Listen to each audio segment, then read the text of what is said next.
Hello students, कैसे हैं आप सब। आप सभी का आपके अपने YouTube चैनल इजी स्टडीज में स्वागत है। My name is Shankar Maurya. तो बच्चों, आज हम लेकर आए हैं क्लास 10th की फिजिक्स चैप्टर नंबर 3 इलेक्ट्रिसिटी, जिसमें हम स्टडी करेंगे charge, type of charge, electric current, electric potential, Ohm's law, resistance and combination of resistance, resistivity, power and heating effect. तो चलिए शुरू करते हैं इलेक्ट्रिसिटी।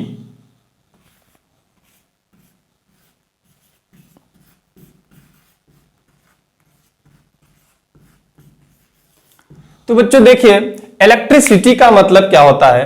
इलेक्ट्रिसिटी का मतलब होता है flow of current,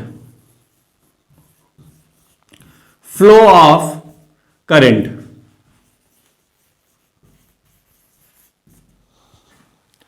and flow of current का मतलब होता है the rate of flow of charge.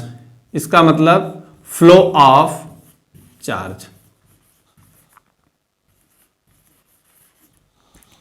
तो बच्चों, चार्ज अगर फ्लो करता है तो करंट फ्लो करता है, एंड करंट फ्लो जो करता है उसी को हम क्या कहते हैं, इलेक्ट्रिसिटी। तो सबसे पहले हम ये समझेंगे कि चार्ज क्या है। Charge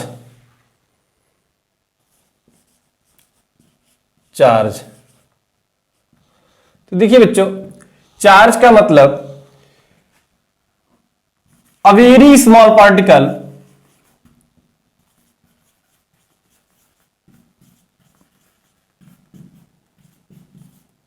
a very small particle in a atom। किसी एटम का एक छोटा पार्टिकल, सबसे छोटा पार्टिकल जो होता है उसे हम क्या कहते हैं, चार्ज। देखिए बच्चों, जैसे ये है सोडियम। तो सोडियम में 11 जो है एटॉमिक नंबर होते हैं एंड 23 इसका एटॉमिक वेट होता है।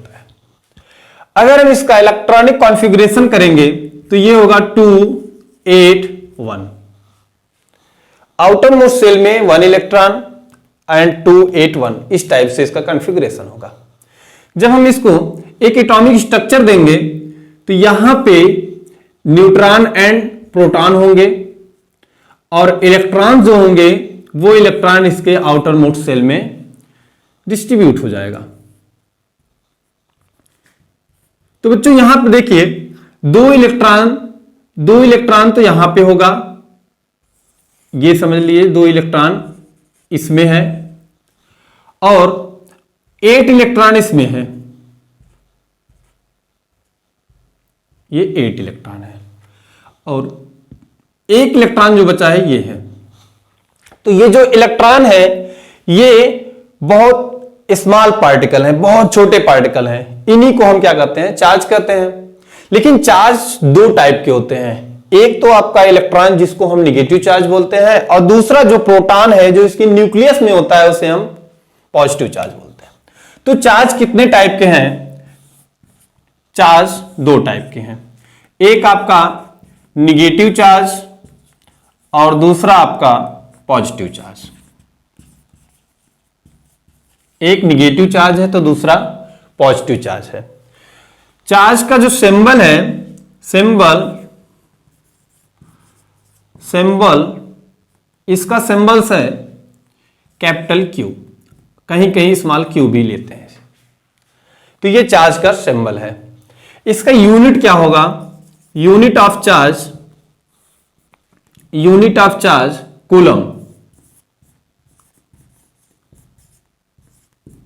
कूलम्स। ये इसका यूनिट है, चार्ज की यूनिट है। अब इसको हम एक फॉर्मूले के बेस पे फाइंड करते हैं। Q is equal to N into E। यहां पे N क्या है? नंबर ऑफ इलेक्ट्रॉन, E क्या है? Charge of electron, and Q क्या है? Total charge. इसे क्या कहेंगे? Total charge. तो बच्चों यहां पे देखिए, जैसे यहां पे 1 2 3 4 5 6 7 8 9 10 11, टोटल कितने इलेक्ट्रॉन है? 11 इलेक्ट्रॉन है। तो यहां पे 11 इलेक्ट्रॉन हो गया।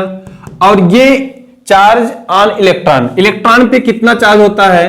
1.6 इंटू 10 के पावर माइनस 19 कूलम, इतना कूलम होता है। तो यहां पे जब इसको रख लेंगे तो ये हो जाएगा 1.6 इंटू 10 के पावर माइनस 19 कूलम। तो टोटल चार्ज ये मिल गया। और ये क्या है, एक तरह का एटॉमिक नंबर ही है। जैसे एटॉमिक नंबर चेंज होता जाएगा वैसे टोटल चार्ज चेंज हो जाएगा। तो हर एक एटम पे अलग अलग डिफरेंट चार्ज होते हैं। तो ये हो गया। अगर आपसे ये कहें कि 1 कूलम चार्ज है, Q is equal to 1 coulomb, यहां पे Q इज इक्वल टू क्या है 1 कूलम, तो उसमें कितनी नंबर ऑफ इलेक्ट्रॉन है, 1 कूलम के चार्ज में कितनी नंबर ऑफ इलेक्ट्रॉन्स हैं।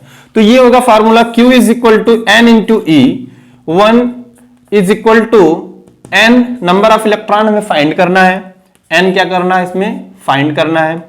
तो ये हो जाएगा इंटू ई की जगह पे 1.6 इंटू 10 के पावर माइनस 19। तो यहां पे ये हो गया आपका N is equal to 1/1.6 into 10 की पावर माइनस 19। ये पॉइंट हटेगा तो ये 10 बन जाएगा। और यहां पे 100 इंटू 10 के पावर ये 18, ठीक है, ये ऊपर जाएगा तो 19 और एक इसमें से लिया 100 हो गया। तो 100/16, 16 6 जा 94, सॉरी 96, तो ये बनेगा 16 6 जा 94, 16 6 जा 96,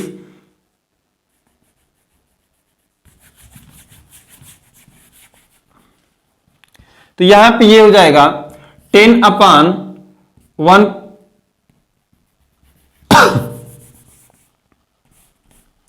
तो यहां पे ये हो जाएगा 10/16 इंटू 10 की पावर 19। अब ये एक जीरो इसमें आ जाएगा तो ये हो जाएगा 100/16 इंटू 10 के पावर 18। ये हो गया 16 छक 96, तो ये 6 पॉइंट नियर अबाउट 2। तो इसको हम अप्रॉक्सीमेटली 6 ही कंसीडर करेंगे। 6 इंटू 10 की पावर 18, इतने electron, number of electron 1 coulomb charge में होते हैं। तो इसको नोट करिए बच्चों। करंट,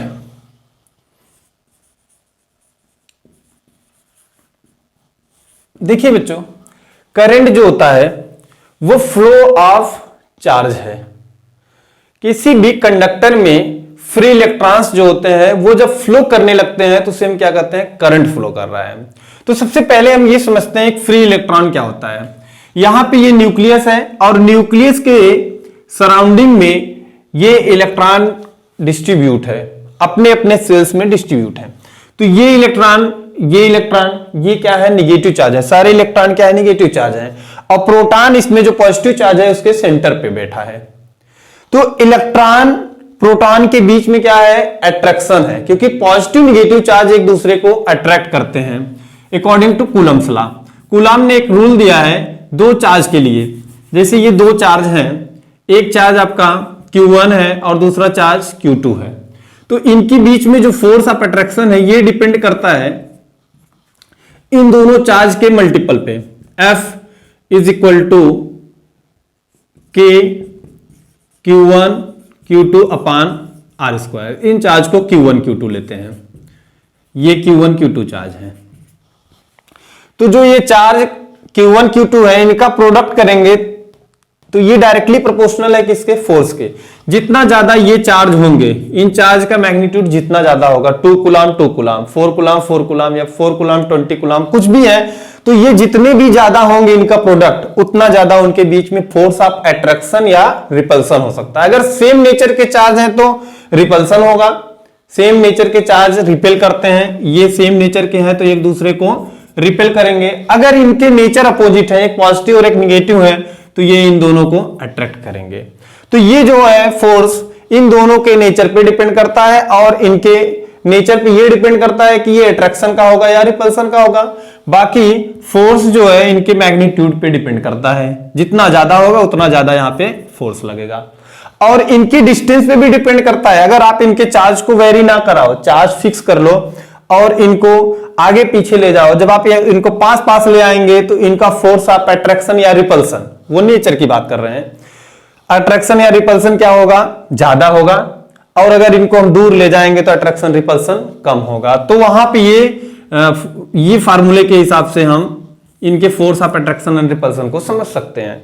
तो जब यहां पे ये इलेक्ट्रॉन और ये न्यूक्लियस में जो प्रोटॉन है, इन दोनों के बीच में डिस्टेंस बहुत कम है, तो इनका जो फोर्स ऑफ अट्रैक्शन होगा वो बहुत स्ट्रांग होगा, और जब ये फोर्स ऑफ अट्रैक्शन स्ट्रांग होगा तो यहां से इस इलेक्ट्रॉन को निकाल पाना बहुत ही कठिन होगा, हम इनको इतना आसानी से नहीं निकाल सकते हैं। ठीक है, इसी तरीके से जब इन इलेक्ट्रॉन की बात करेंगे तो यहां पे फोर्स ऑफ अट्रैक्शन क्या होगा, थोड़ा सा इसके कंपैरिजन में कम होगा, फिर भी हम इसको निकाल नहीं सकते हैं।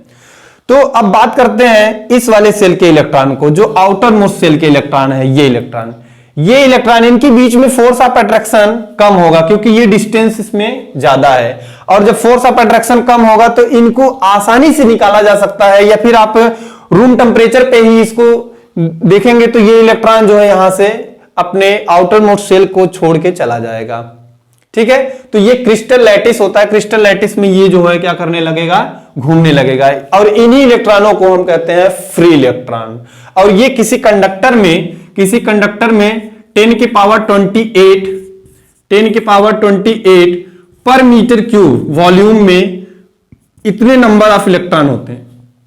कोई एक कंडक्टर है जिसका वॉल्यूम क्या है, per metre cube, 1 metre cube volume है, तो उसमें कितने फ्री इलेक्ट्रॉन होते हैं, 10 की पावर 28, और ये बहुत कम नंबर नहीं है, बहुत ज्यादा है। ठीक है, तो इन फ्री इलेक्ट्रॉनों की वजह से क्या होता है, करंट का फ्लो होता है। अब करंट इलेक्ट्रॉन यहां पे प्रेजेंट है, इसका मतलब ये नहीं है कि ये करंट फ्लो करेंगे, जैसे ये इसमें बहुत सारे ऐसे इलेक्ट्रॉन प्रेजेंट हैं, ऐसे इलेक्ट्रॉन बहुत सारे प्रेजेंट है, एक इधर जा रहा है, एक इधर जा रहा है, एक इधर जा रहा है, इस टाइप से ये इस टाइप से क्या कर रहे हैं, मोशन कर रहे हैं, जिसे हम क्या कहते हैं, ब्राउनियन मोशन। ये ब्राउनियन मोशन कर रहे हैं, इनका कोई फिक्स डायरेक्शन नहीं है। ठीक है, तो इनका जब अगर फिक्स डायरेक्शन हो जाएगा तो फ्लो एक फाइनाइट डायरेक्शन में जब होने लग जाएगा तो वहां पे करंट का फ्लो होगा। और अभी ये जो फ्लो कर रहे हैं, ये ऐसा मोशन कर रहे हैं, इसकी वजह से करंट फ्लो नहीं करता है। तो अब हम बातें करेंगे ये जो है एक एंड से दूसरे एंड पे कैसे फ्लो करेंगे। तो चलिए सबसे पहले हम देखते हैं करंट क्या है, the flow rate of charge, the flow rate of charge in a unit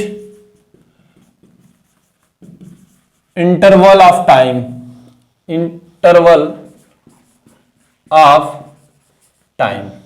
इसका मतलब एक सेकेंड में कितने चार्ज फ्लो करते हैं उसे हम करंट बोलते हैं। तो current I is equal to Q by T. ठीक है, या फिर आप इसको कैपिटल क्यू में भी डिनोट कर सकते हैं, capital Q by T. Capital Q क्या है, आपका चार्ज है, और ये आपका टाइम है। अगर हम टाइम को 1 सेकेंड बोले तो 1 सेकेंड में कितनी चार्ज जो है फ्लो कर गया, इसे हम कहते हैं करंट। यहां पे 1 सेकेंड में कितने चार्ज वन एंड से दूसरे एंड जा रहे हैं, इसको हम क्या बोलते हैं, करंट बोलते हैं। करंट का यूनिट क्या होगा, यूनिट इसका हो जाएगा, चार्ज है तो कूलम एंड टी है तो टाइम, तो ये बन जाएगा कूलम अपॉन टाइम, और इसी को हम एम्पियर भी बोलते हैं, एम्पियर। ठीक है बच्चों, तो 1 एम्पियर को कैसे डिफाइन करेंगे, 1 एम्पियर, तो आप ये लिख सकते हैं 1 ampere is equal to 1 coulomb upon 1 second. अगर 1 सेकेंड में 1 कूलम चार्ज फ्लो कर रहा है, 1 सेकेंड में, हर 1 सेकेंड में 1 कूलम चार्ज यहां से निकल जा रहा है, तो हम ये कहेंगे कि इसमें 1 एम्पियर का करंट है। तो चलिए अब हम आगे देखते हैं ये चार्ज फ्लो कैसे करेंगे, यहां से चार्ज यहां तक जाएगा कैसे। ठीक है, तो उसको समझने के लिए सबसे पहले हम इलेक्ट्रिक पोटेंशियल की बात करेंगे। इलेक्ट्रिक पोटेंशियल,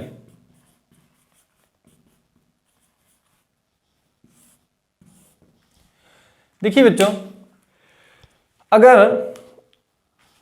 दो ड्रम है, दो पानी का ड्रम है, देखिए वाटर ड्रम है दो, और इसमें है फ्लूइड,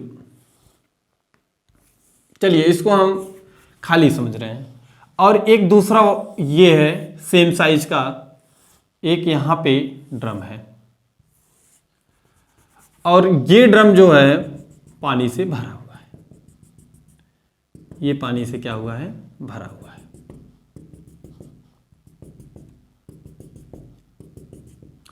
अब यहां पे ये खाली ड्रम है, एक पाइप लगा देंगे, एक पाइप लगा देंगे और इसे खोल देंगे, तो क्या होता है, इस वाले ड्रम का सभी वाटर धीरे धीरे करके इसमें आने लग जाता है। ये क्यों होता है, क्योंकि इसका पोटेंशियल जो है वो ज्यादा है, इस पे हाइट ज्यादा है, इसका प्रेशर ज्यादा है, तो हम ये कहेंगे कि इसका प्रेशर ज्यादा है या इसका पोटेंशियल ज्यादा है, जिसकी वजह से ये इसमें फ्लो कर रहा है। जिसे हम इसका पोटेंशियल कैसे मेजर करते हैं, P is equal to mgh, ये इसका पोटेंशियल है, मास, ग्रेविटी और हाइट। तो ये जो है इसमें फ्लो करता है, और ये तब तक फ्लो करेगा जब तक कि इन दोनों का लेवल क्या ना हो जाए, इक्वल। तो यहां का फ्लूइड फ्लो करते करते, ये फ्लूइड फ्लो करते करते इसमें आ जाएगा, और इन दोनों का लेवल क्या होगा, सेम होगा, दोनों का हाइट h हो जाएगा, ये हाइट और ये हाइट, एक न्यू हाइट है, ये h1 h1 लेट कर लें, क्योंकि पहले जो इसकी हाइट थी h थी, तो यहां पे ये क्या हुआ, अब फ्लो होना बंद हो जाएगा। तो हम ये कह रहे हैं कि higher potential to lower potential क्या करता है, वाटर फ्लो करता है। सेम कॉन्सेप्ट अगर हम यहां पे इलेक्ट्रिक पोटेंशियल की बात करें, जिसमें करंट की बात करें, तो करंट भी high potential to low potential flow करता है। अब पोटेंशियल की बात करते हैं, पोटेंशियल होता क्या है, इलेक्ट्रिक पोटेंशियल क्या होता है, इसे हम इलेक्ट्रिक प्रेशर भी कहते हैं। तो इलेक्ट्रिक प्रेशर समझेंगे,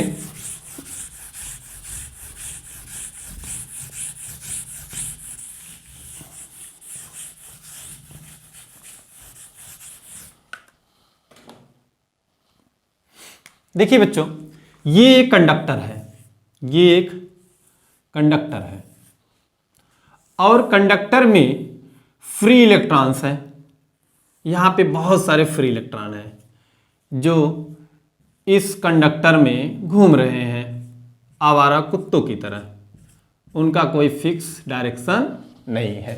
तो यहां पे एक इलेक्ट्रॉन यहां फ्लो कर रहा है, एक इलेक्ट्रॉन यहां फ्लो कर रहा है, एक ऐसे फ्लो कर रहा है, इस टाइप से इनका कोई डायरेक्शन नहीं है, ये सब फ्लो कर रहे हैं लेकिन किसी डायरेक्शन में नहीं, ये सब मोशन कर रहे हैं, ये कहना ज्यादा अच्छा रहेगा। ये सब क्या कर रहे हैं, फ्लो नहीं कर रहे, मोशन में है, एक ब्राउनियन मोशन में है। अब इनको हमें यहां से यहां फ्लो कराना है, तो उसके लिए क्या करना होगा, या यहां से यहां फ्लो कराना है, उसके लिए हमें क्या करना है, चार्ज फ्लो कर जाए फिर तो करंट फ्लो कर जाएगा। तो सबसे पहले हम करते हैं इसे एक बैटरी से कनेक्ट, एक बैटरी से लगा देते हैं इसे। ये एक बैटरी है, ये बैटरी है, और इसको हमने लगा दिया यहां पे एक इंड पे, एक इंड ये हो गया और एक इंड ये हो गया। तो बैटरी के पॉजिटिव इंड, ये पॉजिटिव इंड है, तो इसका मतलब ये क्या है, प्लस चार्ज है, और ये निगेटिव है तो निगेटिव चार्ज। यहाँ पे बहुत सारे प्लस चार्ज हैं, यहाँ पे बहुत सारे प्लस चार्ज है, और यहाँ पे बहुत सारे माइनस चार्ज हैं निगेटिव इंड पे। तो यहाँ से एक प्लस चार्ज निकलेगा और पहुंच जाएगा एक इंड पे, क्योंकि बैटरी क्या करेगा, बैटरी में एनर्जी है, और जिसमें एनर्जी होता है वो वर्क करता है। तो बैटरी वर्क करेगा और वर्क करके एक चार्ज को पहुंचा देगा इस इंड पे, तो यहां पे इस इंड पे एक चार्ज पहुंच जाएगा।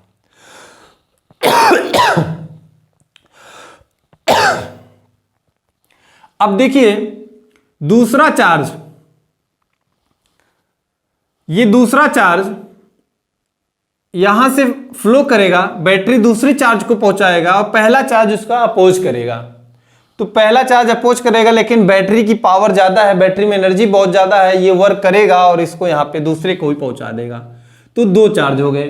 अब ये दोनों चार्ज इस चार्ज का अपोज करेंगे, जो नया चार्ज आएगा। तो इस टाइप से ऐसे बहुत सारे चार्ज यहां पे आने लग जाएंगे, और आ करके क्या हो जाएंगे, इकट्ठा हो जाएंगे। एक टाइम ऐसा आएगा कि इस बैटरी की पावर इतनी ज्यादा नहीं होगी कि ये चार्ज फिर यहां पहुंचा सके, क्योंकि यहां पे भी बहुत सारे चार्ज हो गए हैं और ये इसका अपोज करने लग जाएंगे। तो जब इक्वली अपोज करेंगे तो ये यहां पे नहीं जाएगा, फ्लो नहीं करेगा। तो हम बोलेंगे कि बैटरी क्या हो गया, डिस्चार्ज हो गया, बैटरी मर गया आपका।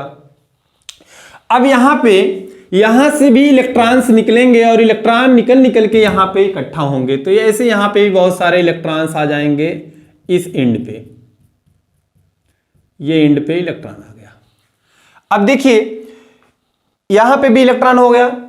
अब इलेक्ट्रॉन इस इलेक्ट्रॉन को क्या करेगा, रिपेल करेगा, क्योंकि सेम नेचर के हैं, इलेक्ट्रॉन को रिपेल करेगा। और ये प्लस चार्ज है जो, जिसको हम प्रोटॉन बोलते हैं, ये प्रोटॉन इन इलेक्ट्रॉनों को क्या करेगा, खींचने लग जाएगा। अब तो काम बन गई ना, एक खींच रहा है एक धकेल रहा है, तो बात तो एक ही है, एक ही डायरेक्शन में जाएंगे। तो ये सारे इलेक्ट्रॉन इधर चलने लग जाएंगे, सब एक यूनि डायरेक्शन में हो जाएंगे, सब घूम जाएंगे इधर सारे electron.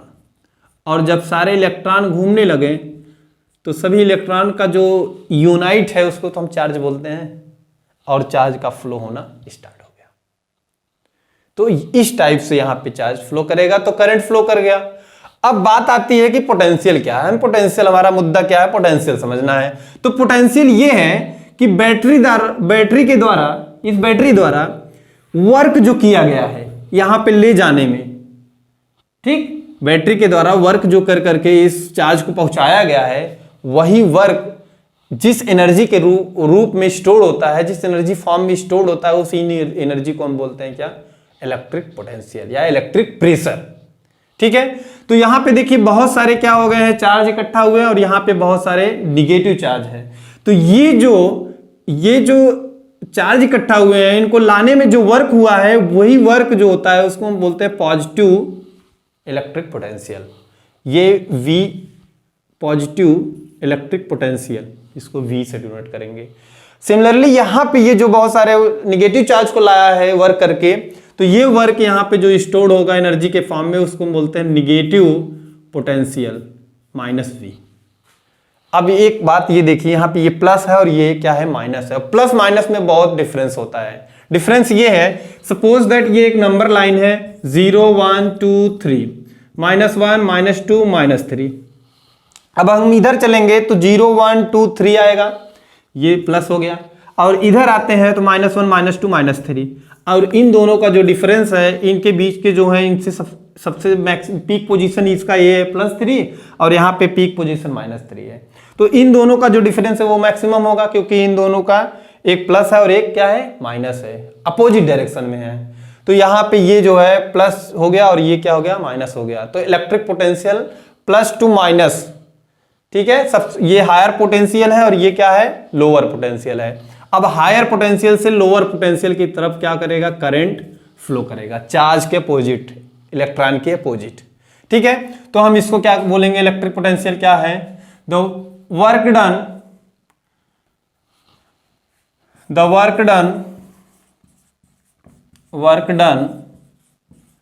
on a unit charge is called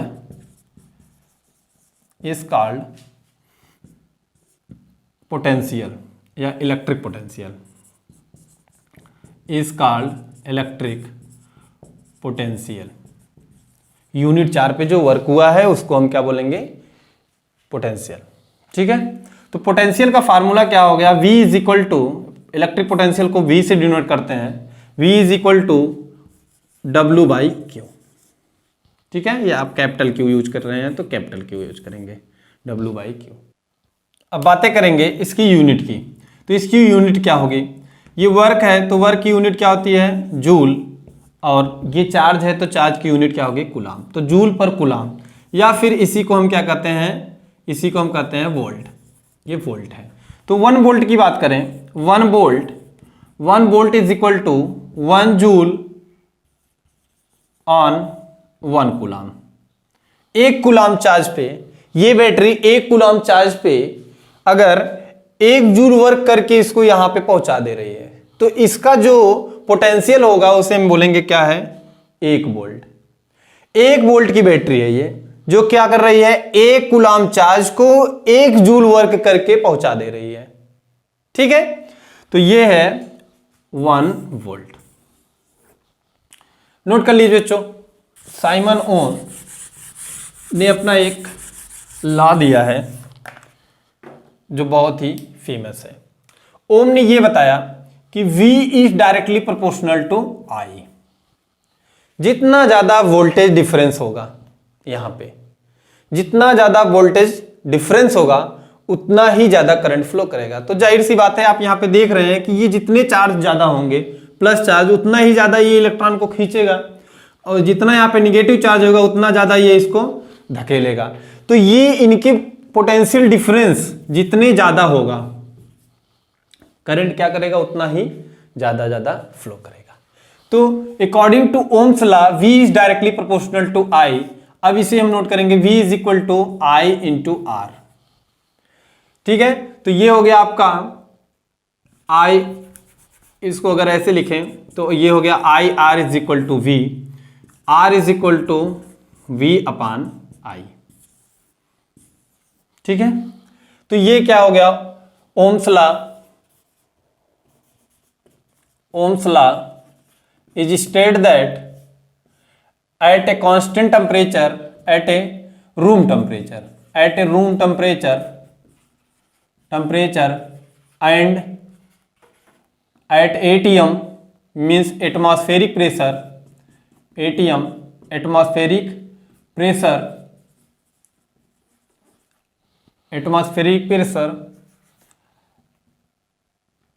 voltage difference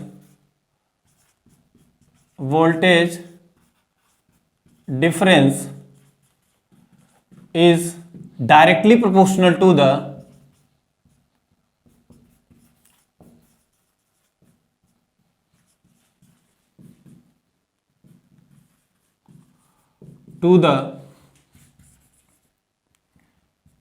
electric current। ये इनका स्टेटमेंट है, किस पे, at room temperature at ATM pressure. और ये भी ध्यान देना है कि ये आपका एक कंडक्टर होना चाहिए। Semi conductor and non conductor में ये चीजें नहीं फॉलो होगा, ओम्स लॉ फेल हो जाता है। किस में होना चाहिए, इन ए कंडक्टर, ये एक कंडक्टर होना चाहिए, इंसुलेटर या फिर सेमी कंडक्टर नहीं होना चाहिए, सिलिकॉन मटेरियल्स, इस टाइप के मटेरियल नहीं होने चाहिए। तो चलिए अब आगे देखते हैं, ये क्या है, इसकी यूनिट, और इसको हम कहते हैं क्या, प्रोपोर्शनलिटी कांस्टेंट। ये जो R है इसको बोलते हैं प्रोपोर्शनलिटी कांस्टेंट, प्रोपोर्शनलिटी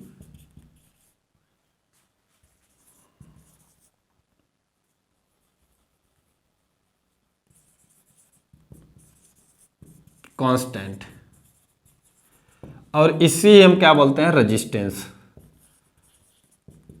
ये क्या है, रेजिस्टेंस। तो रेजिस्टेंस क्या होता है, जो करंट का अपोज करता है, जो करंट के फ्लो होने को रोकता है। ये किसकी प्रॉपर्टी है, ये मटेरियल की प्रॉपर्टी है। ये किसकी प्रॉपर्टी है, मटेरियल की प्रॉपर्टी है,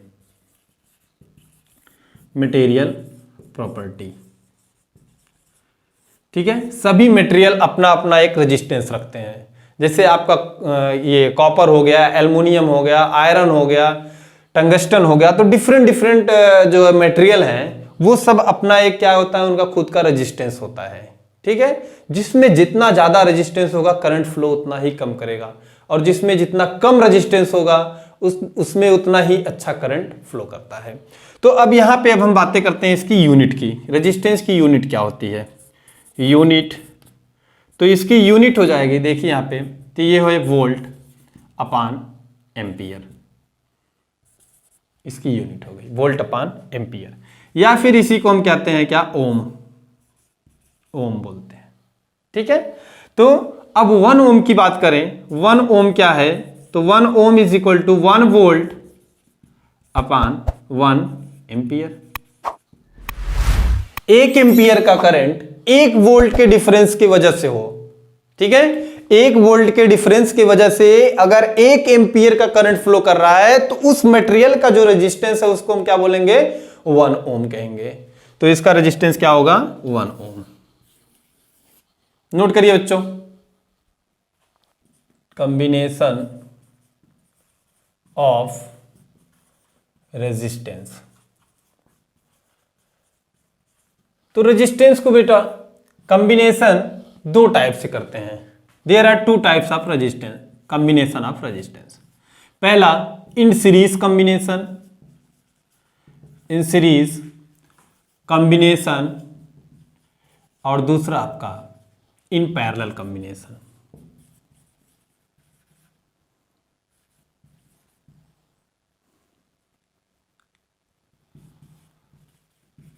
कॉम्बिनेशन, तो ये दो टाइप के कॉम्बिनेशन हैं। सबसे पहले हम सीरीज कॉम्बिनेशन की बात करेंगे। तो देखिए बच्चों, रेजिस्टेंस का जो सिंबल है ये है, ये रेजिस्टेंस का सिंबल है, इसको हम रेजिस्टेंस कहते हैं। किसी सर्किट में रेजिस्टेंस अगर ऐसे दिख रहा है तो उसको हम कहेंगे कि ऐसा दिख रहा है तो हम कहेंगे रेजिस्टेंस है। तो यहां पे बहुत सारे रेजिस्टेंस है। सपोज दैट एक रेजिस्टेंस ये है R1 और एक दूसरा रेजिस्टेंस है R2 और एक रेजिस्टेंस ये है R3। तीन रेजिस्टेंस है। तो यहां पे ये अभी ऐसे ही अलग अलग रेजिस्टेंस है। इन तीनों रेजिस्टेंस को ऐसे अरेंज करना है कि इसमें देखिए दो इंड है, एक इंड ये है और दूसरा इंड ये है। इसमें भी दो इंड है, एक इंड ये है और दूसरा इंड ये है। हमने तीन रेजिस्टेंस ले रखा है। तो यहां पे इस रेजिस्टेंस का दूसरा इंड और इस रेजिस्टेंस का पहला इंड, इनसे जोड़ देंगे, ये जुड़ गया। ठीक है। सिमिलरली अगर हम यहां पे इस रेजिस्टेंस का दूसरा इंड और इसके रेजिस्टेंस के पहले इंड से जोड़ देंगे तो ये जुड़ गया। अब इनके ये लास्ट वाले इंड और ये पहले वाले इंड, इनको हम लगा देंगे बैटरी से। ये बैटरी है, यहां पे इसी बैटरी से इसको जोड़ दिया। ठीक है बच्चों, तो ये एक कंप्लीट सर्किट बन गया। करंट यहां पे फ्लो करेगा। तो ये प्लस टर्मिनल है और ये माइनस टर्मिनल है। अब प्लस टर्मिनल से करंट फ्लो करना स्टार्ट करेगा और इस टाइप से इसे करंट इसमें फ्लो करेगा।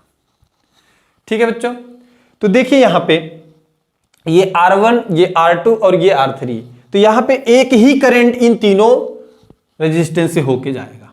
ये आपका I करंट है, तो यहां पे भी I होगा और यहां पे भी I करंट होगा। ठीक है। अब हम यहां पे लगाएंगे ओम्स लॉ। इस पॉइंट के बीच वोल्टेज क्या होगा, V1 is equal to I into R1, और यहां पे इन दोनों पॉइंट के बीच में होगा V2 is equal to I into R2, और यहां पे भी हम ओम्स लॉ लगाएंगे। तो according to Ohm's law V3 is equal to I into R3। देखिए बच्चों, ये जो वोल्टेज है, ये वोल्टेज V यहां पे V1, V2, V3 में क्या हो रहा है, डिस्ट्रीब्यूट हो रहा है। तो हम इन वोल्टेजों का अगर सम करें तो हमें ये वोल्टेज मिलना चाहिए। जैसे ये अगर 12 वोल्ट है और यहां पे हो रहा है 4 और ये 4 और ये कितना हो रहा है 4, तो तीनों अगर इक्वल में हो रहे हैं तो तीनों को ऐड करेंगे तो हमें कितना होना चाहिए, 12 वोल्ट मिल जाना चाहिए। तो इसके हिसाब से ये हो जाएगा voltage V is equal to V1 plus V2 plus V3, तीनों वोल्ट हमने जोड़ दिया। अब V1 is equal to IR1, V2 is equal to IR2, V3 is equal to IR3 हम यहाँ पे रख देंगे। तो ये हो जाएगा IR1 plus IR2 plus IR3। ठीक है, ये हो गया आपका V। यहां पे I कॉमन हो जाएगा तो ये बनेगा R1 plus R2 plus R3। बच्चों देखिए, अगर हम ऐसा एक रेजिस्टेंस यूज करें कि जो तीनों रेजिस्टेंस के क्या हो जाए, अकेले जो है इक्विवेलेंट हो जाए, तो हम क्या करेंगे, R1, R2, R3 in resistance को हटा के एक ऐसा रेजिस्टेंस यूज करेंगे जो क्या होगा, इन तीनों के अकेले क्या होगा, इक्विवेलेंट होगा। और सेम बैटरी यूज करेंगे। तो यहां पे V वोल्ट की बैटरी है, ये positive terminal, negative terminal, I यहां पे करंट फ्लो कर रहा है और ये रेजिस्टेंस है R। तो यहां पे भी हम ओम्स लॉ लगाएंगे तो V is equal to I into R ये रखेंगे और V की वैल्यू हम यहां पे पुट कर देंगे क्योंकि ये वोल्टेज सेम है। तो ये हो जाएगा आपका I R is equal to I R1 plus R2 plus R3। इसमें I और I कैंसिल हो जाएगा तो R इज इक्वल टू मिला R1 plus R2 plus R3। तो ये हो गया आपका कॉम्बिनेशन इन सीरीज। तो सीरीज में रेजिस्टेंस को डायरेक्टली हम ऐड करते जाएंगे, R1 R2 R3 R4 जितने भी रेजिस्टेंस होंगे सबको ऐड कर लेंगे। नोट कर लीजिए बच्चों, पैरेलल कॉम्बिनेशन। देखिए बच्चों, पैरेलल कॉम्बिनेशन में रेजिस्टेंस, ये 3 रेजिस्टेंस है। एक रेजिस्टेंस ये है R1 और ये एक दूसरा रेजिस्टेंस है R2 और ये एक तीसरा रेजिस्टेंस है R3। अगर इन तीनों रेजिस्टेंस का एक इंड एक पॉइंट से जोड़ दें, इसका एक इंड ये है, पहला इंड, सबके पहले इंड को हम क्या कर रहे हैं, एक पॉइंट से जोड़ दे रहे और दूसरे इंड को भी किसी दूसरे पॉइंट से जोड़ दिया। अब यहां पे हम लगा देंगे बैटरी। ये एक V वोल्ट की बैटरी है, ऐसे लगा दिया, ये V वोल्ट की प्लस और माइनस, ठीक है। तो करंट क्या होगा, करंट यहां से फ्लो करेगा, I एम्पियर का करंट फ्लो करेगा और ये करंट जब यहां पे आएगा तो देखिए यहां पे R1 R2 R3 अलग अलग रेजिस्टेंस है और हमने आपको बताया है कि अगर रेजिस्टेंस अलग है तो करंट भी फ्लो अलग अलग करेगा। ये किसी मटेरियल का बना होगा, किसी दूसरे मटेरियल का है, किसी तीसरे मटेरियल का है। तो जिस मटेरियल का ये है जिसका रेजिस्टेंस अलग है तो इसमें कुछ दूसरा करंट जाएगा, इसमें दूसरा जाएगा और इसमें कुछ अलग करंट जाएगा। तो यहां पे करंट 3 भाग में बट गया, तो हम इस करंट का नेम करते हैं I1, इसको कहते हैं कि इसका करंट I2 है और इसमें करंट क्या है, I3 है। अब ये तीनों करंट यहां पे बट गया। इन तीनों करंट को अगर हम ऐड करें तो हमें क्या मिलना चाहिए, ये करंट, क्योंकि यही करंट डिस्ट्रीब्यूट हो रहा है तो यहां पे करंट का डिस्ट्रीब्यूशन हो रहा है। तो हम ये कहेंगे I is equal to I1 plus I2 plus I3, equation number first. ये पहला इक्वेशन हो गया। बच्चों देखिए, ये जो वोल्टेज डिफरेंस है यहां पे और यहां पे, क्योंकि ये रेजिस्टेंस इसी इंड पे है और ये भी रेजिस्टेंस इसी इंड पे है और ये भी रेजिस्टेंस इसी इंड पे जुड़ा है, इन दो इंडों के बीच में। तो इन दो इंड के बीच में ये बैटरी लगा है तो बैटरी भी इन दोनों के लिए क्या करेगा, एक सेम पोटेंशियल जनरेट करेगा। तो यहां पे जो पोटेंशियल होगा वही पोटेंशियल यहां पे होगा और वही पोटेंशियल डिफरेंस यहां पे भी होगा। पोटेंशियल डिफरेंस सबके लिए सेम है। तो यहां का जो पोटेंशियल होगा V होगा, यहां पे भी V होगा और यहां पे भी V होगा। और आप फार्मूला जानते हैं, किसी दो पॉइंट के लिए ओम्स लॉ लगाएंगे तो V is equal to I1 R1। यहां पे जो वोल्टेज होगा V is equal to I2 R2। यहां पे जो वोल्टेज होगा V is equal to I3 R3। तो बच्चों यहां से I1 I2 R3 की वैल्यू हम निकाल सकते हैं। ये कैसे होगा, यहां पे देखिए R1 को यहां भेज देंगे तो ये हो जाएगा V upon R1 is equal to I1। यहां पे R2 को भेज देंगे तो ये बन जाएगा V upon R2 is equal to I2।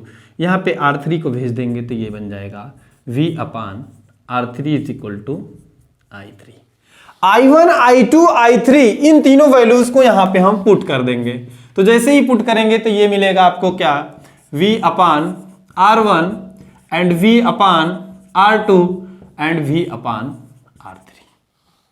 अब बच्चों यहां पे देखिए ये है I। अगर हम इन तीनों बैटरियों को इन तीनों रेजिस्टेंस को अगर हम तीनों रेजिस्टेंस को हटा करके एक ऐसा रेजिस्टेंस यूज करें जो कि इन तीनों के अकेले इक्वल हो जाए, जिसको हम इक्विवेलेंट रेजिस्टेंस बोलेंगे, तो यहां पे ये हो जाएगा एक ऐसा रेजिस्टेंस जो क्या होगा, इन तीनों के अकेले क्या हो, इक्वल हो। ये V वोल्ट की बैटरी ही रहेगा, ये करंट I है और ये रेजिस्टेंस R है। तो यहां पे जो फार्मूला लगेगा according to Ohm's law, V is equal to I into R, और यहां पे I की वैल्यू निकलेगा तो V upon R is equal to I, और इस I की वैल्यू यहां पे रख देंगे। जैसे ही I की वैल्यू यहां पे रखेंगे तो ये बनेगा V upon R is equal to V upon R1 plus V upon R2 plus V upon R3।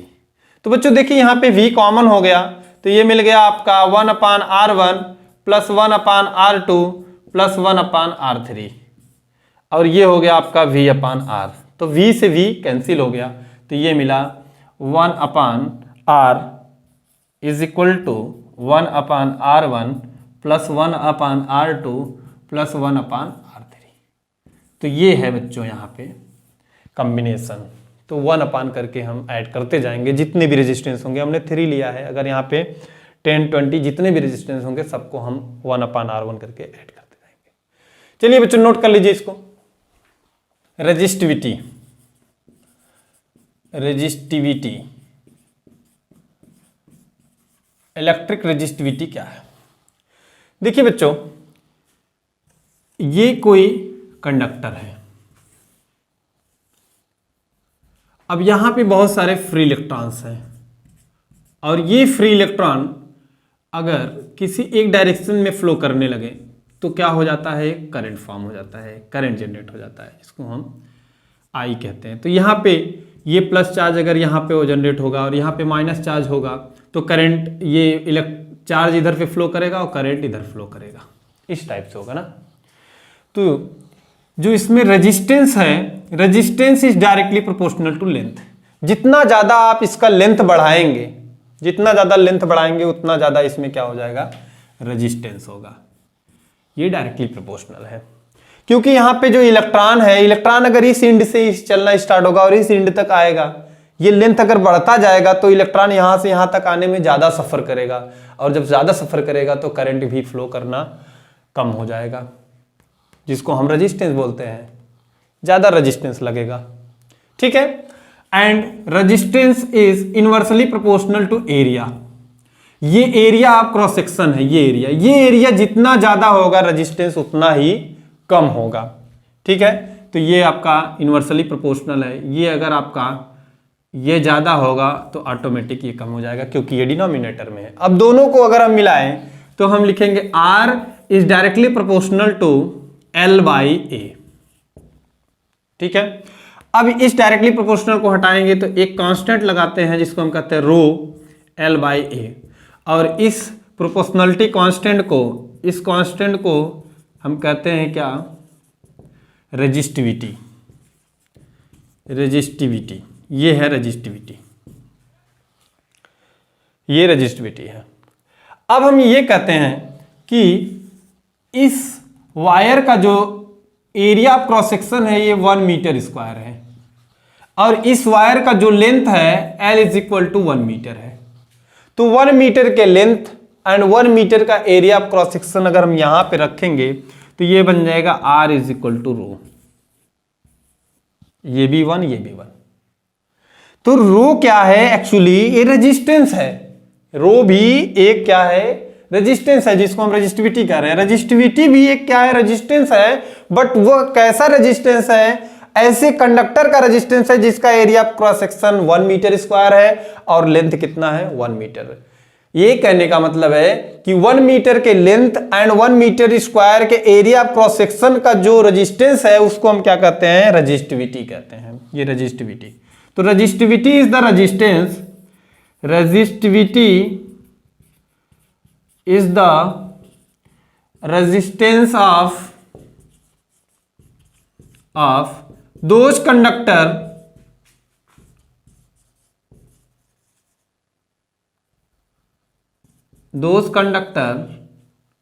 whose area of cross section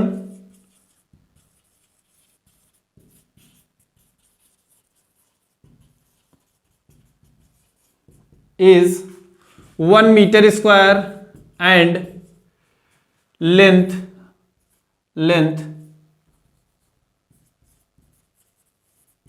of them 1 metre. 1 metre length और 1 metre square area of cross section का जो resistance है उसको हम क्या करते हैं? Resistivity note करते हैं। तो नोट कर लीजिए बच्चों इससे। इलेक्ट्रिक पावर, देखिए बच्चों, पावर को डिफाइन हम करते हैं, the rate of work done is called power. The rate of work done, the rate of work done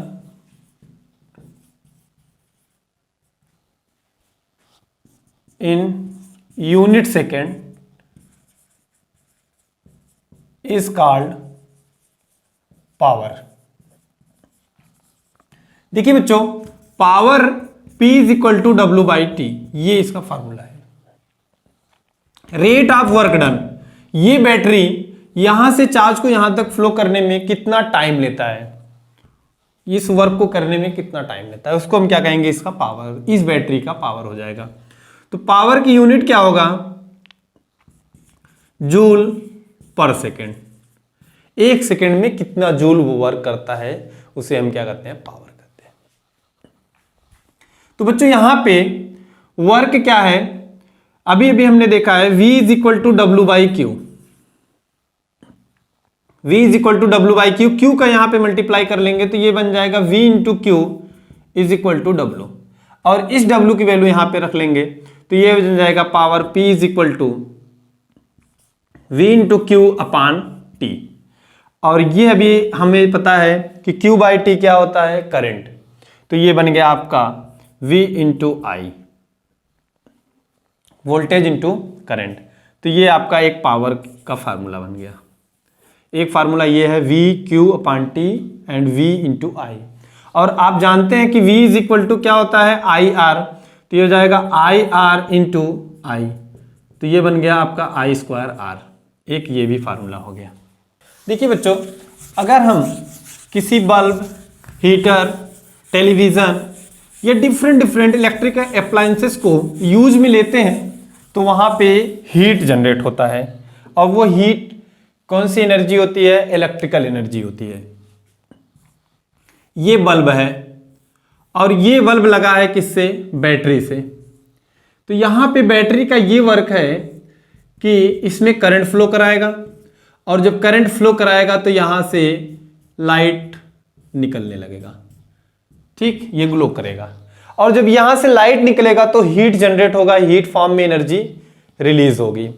तो ये जो है, इस प्रोसेस को हम क्या करते हैं, हीटिंग इफेक्ट, और हीटिंग इफेक्ट में हम वर्क फाइंड करते हैं। तो हीटिंग इफेक्ट में पहले तो आप ये देखिए, हीटिंग इफेक्ट, तो बच्चों सबसे पहले आपने ये देखा है V is equal to W/Q, यहां पे W is equal to V into Q हो जाएगा, ठीक है, और ये W जो है ये वर्क डन है, और ये वर्क कौन कर रहा है, बैटरी, और यही वर्क डन किस में कन्वर्ट हो रहा है, एनर्जी में, वर्क ही एनर्जी में कन्वर्ट हो रहा है। तो ये वर्क एनर्जी में कन्वर्ट होगा और उसे हम कहेंगे हीट फॉर्म में। तो H is equal to V into Q, ये बन गया, और V इज इक्वल टू क्या होता है, V is equal to I into R, तो यहां पे हम पुट कर देंगे। तो एक हीट के लिए तो ये फार्मूला बन गया।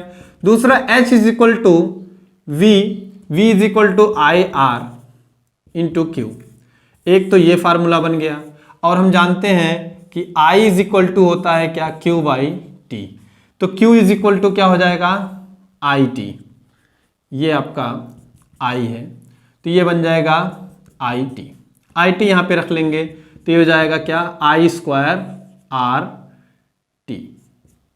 ये टाइम है, स्मॉल t से डिनोट करेंगे। तो ये मिल गया आपको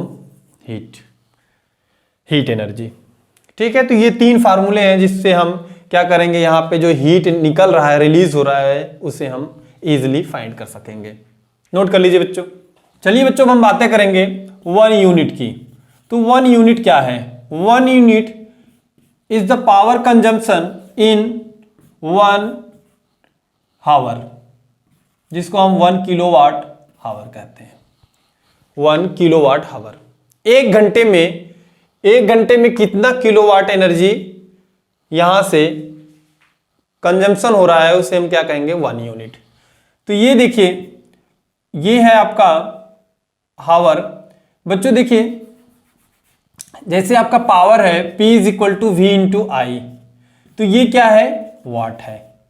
अगर हम इसे यूनिट में कन्वर्ट करना चाहेंगे तो ये हो जाएगा V into I divide by 1000, क्योंकि ये अब कन्वर्ट हो गया किसमें, किलो वाट हावर, ठीक है। तो यहां पे V into I upon 1000 is equal to power, ये बन गया आपका 1 यूनिट, इसे हम कहेंगे 1 यूनिट पावर। थैंक यू बच्चों, अगर आपको हमारा ये वीडियो अच्छा लगा तो लाइक करिए, कमेंट करिए, अपने दोस्तों में शेयर जरूर करिए।